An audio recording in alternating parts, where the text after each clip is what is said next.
Quazi here. Neville Goddard once said, "You don't manifest what you want, you manifest what you are." It took me a long time to figure out what he actually meant by this. Then, as I got deeper and deeper into his teachings, I noticed that he spoke about one law in particular, the law of assumption.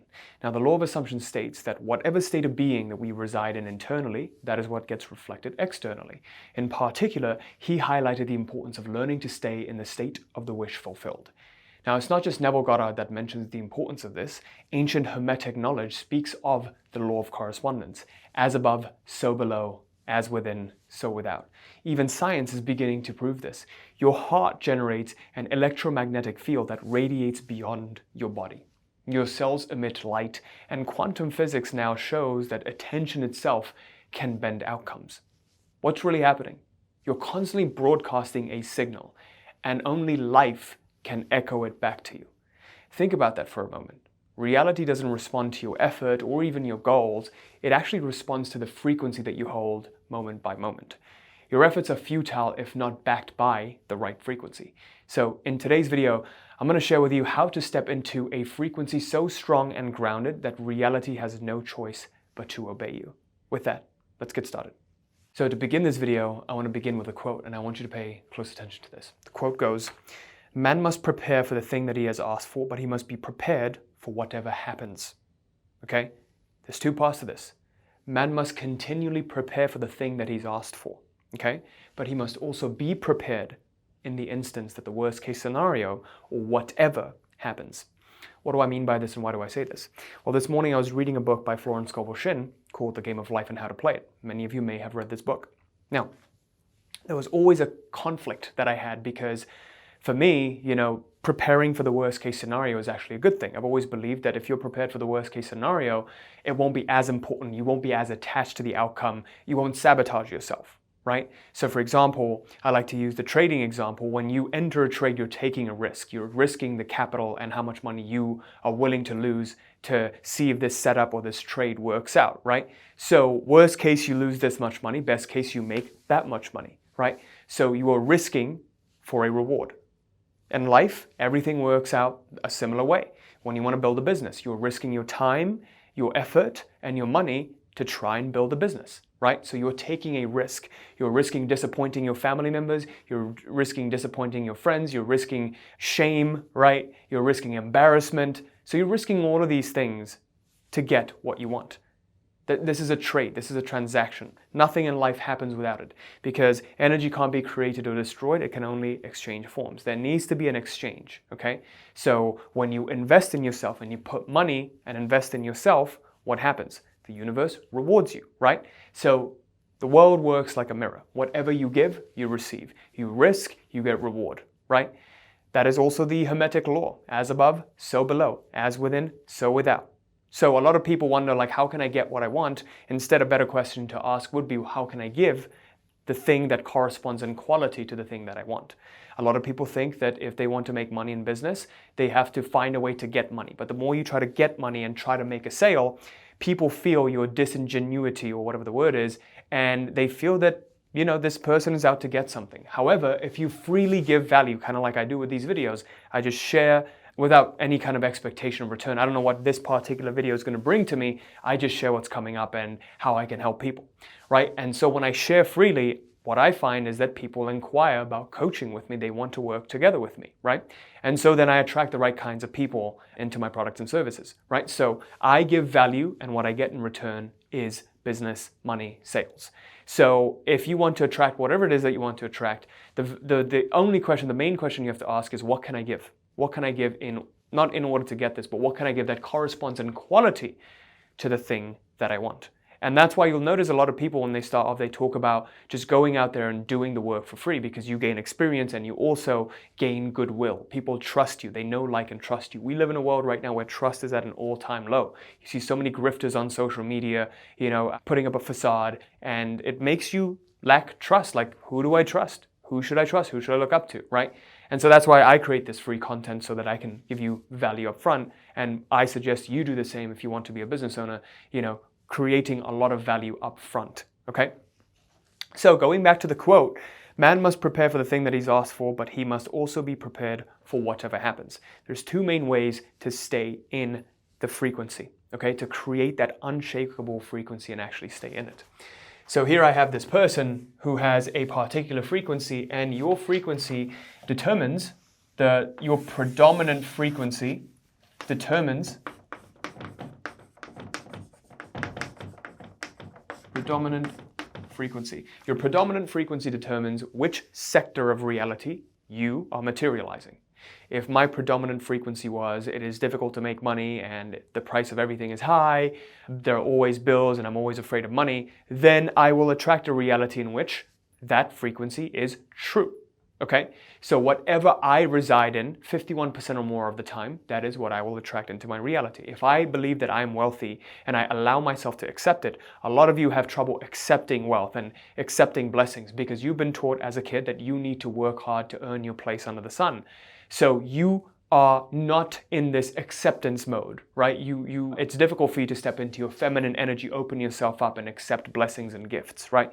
Because you believe that, oh, I must do something in order to get it. Well, that needs to change. If you really want to experience the abundance that you want to experience, that needs to change to, I need to become one with the quality of what I want in order to get it, okay? I attract my reality as a result of who I've become, not as a result of what I do. That is the key difference when you go from a puppet, a slave to reality, to the master of your reality, to the creator of your reality. So going back to that quote, there's two parts of the quote that you're going to notice. The very first part is, man must continually prepare for what he's asked for. What does this mean? This means operating with intention. Now, going back to Florence Scovel Shinn's book, why that resonated with me so much is because this morning I read it and there was this slight conflict that I was able to resolve. And my conflict was I always believed that, oh no, I should always prepare for failure because that way I won't sabotage myself, right? However, when I go back to that quote that I heard in Florence Scovel Shinn's book, it was incomplete, right? Because Florence said, hey, man must continually prepare for what he's asked for. And the story that she uses is the man who is in debt, who keeps visualizing or predicting him not being able to pay the debt collector and preparing for that, preparing for the moment that he's not able to pay the debt collector, right? Instead of preparing for the moment that he does pay the debt collector, right? Ooh, what would life look like when I do pay the debt collector? Even for you right now, what would life look like when you do become the profitable trader you want to become? You make the money that you want to make, have the kind of relationship that you want to have. What does life look like? Continually prepare for that, okay? However, we're going to get to the second part of it. The second part is what it means to balance that out by being prepared for whatever happens so you don't get shocked. It doesn't frazzle you. It doesn't get you out of the ideal state of being, the ideal frequency, okay? So the very first part is getting into that state of being or the frequency. And how we do that is by using intention. And intention is your resolve to do plus have. Now, there's two parts to this. We have doing and having. Doing is inner intention.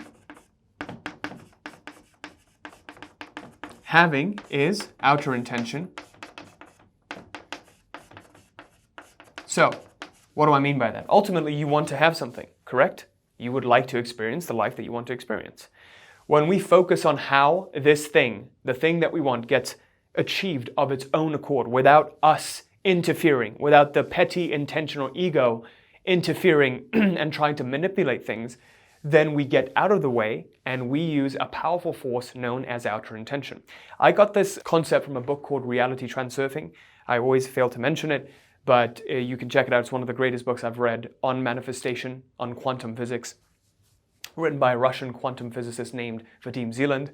And in this book, he talks about this concept of outer intention and inner intention. And outer intention is the power that made Jesus Christ walk on water and the mountains move to Muhammad, right? So stepping into outer intention means you are using an intention that both belongs to you and does not belong to you at the same time. You cannot control it, you can use it. It's kind of like being on a sailboat. You adjust your sails in accordance with the wind, and the wind is the outer intention that takes you, right? You're basically tapping into that energy that is already around and you're channeling it in the direction that you want to go in. Does that make sense? Let me know in the comments if that makes sense. Let me also know in the comments what your biggest takeaway is so far from this video. Now, the second part of this is the inner intention. The inner intention is our personal egoic intention, okay? The petty intention, if you will. We all possess inner intention, which is the prefrontal cortex, where we say, I'm going to launch an attack on the world. I'm going to do. This is focused on doing.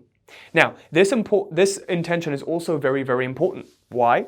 Because this intention, you step into the correct intention first, and you act from your personal will until you can unite your personal will with the outer intention, with the worldly intention. So, what is inner intention used for? In this example of the sailboat, inner intention should only be used for you adjusting the sails correctly.